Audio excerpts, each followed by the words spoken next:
कधीच नाही चुकणार तुमचे फेवरेट टीव्ही शोज झी5 सोबत, तेही एकदम फ्री।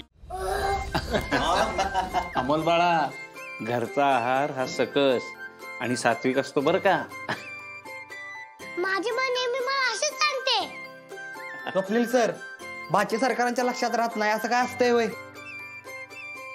मोना, अगं आवर की पटपट, किती वेळ लावतोय? आओ रुपाली ताई, आवरतीये, इतकंच राहिलंय। बर माझं झालंय सगळं आवरून, चला निघूयात आपण। अगं रुपाली, काय गडबड आहे या? थांबूया की थोड्या वेळ, बापू पहिल्यांदाच आली ती। हो रुपाली, आपण पण किती दिवसांनी आलोय, थांबूया ना थोडा वेळ अजून। हं? मामनजी, तुम्हाला आजच का थांबव वाटते व इतका वेळ इथं?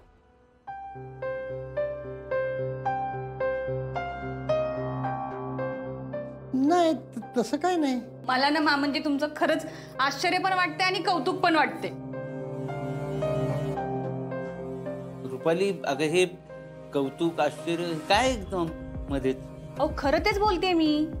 मामनजींचं कौतुक यासाठी वाटतं की त्यांनी अपर्णाला आणि भाऊजींना वेळ मिळावा म्हणून आपल्या सगळ्यांना इकडे घेऊन आले।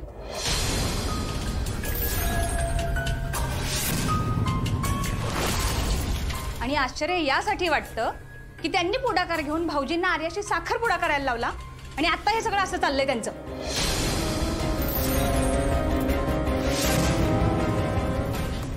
रुपाली, अगं काय बोलतेस तू?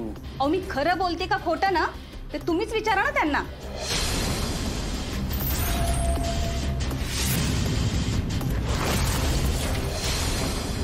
अगं यशानं सगळं हे आजच पाठवलं ना, म्हणून तर मी तुम्हाला सगळ्यांना घेऊन आलो। मामनजी, हे ना कारण झालं। अहो तुम्ही अमोलच्या मदतीने अपर्णा आणि भाऊजींना वेळ मिळावा ना म्हणून आमच्या सगळ्यांना इकडं आणलं।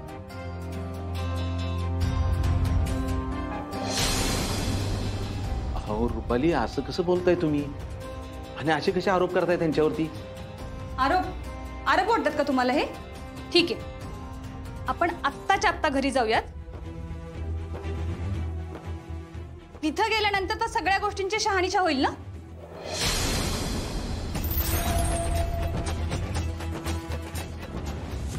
या म्हणतात तसं खरंच अमोलला आणि विनोबाबांनी काय केलं असेल तर? नाही नाही, दीदीला आणि दाजींना एकत्र बघून ही बाया काय साधा राडा घालणार नाही। देवा, तूच काहीतरी कर र बाबा।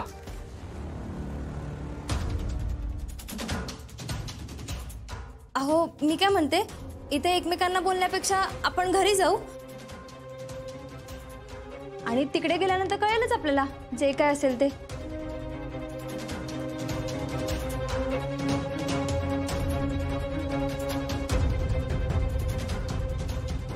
आता तुम्ही इथंच विचार करण्यात वेळ घालवणार आहे का सगळा?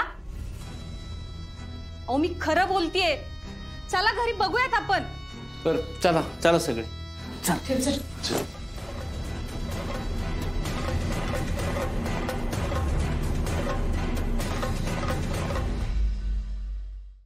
झी5 ॲप डाउनलोड करा आणि पहा सर्व एपिसोड्स एकदम फ्री।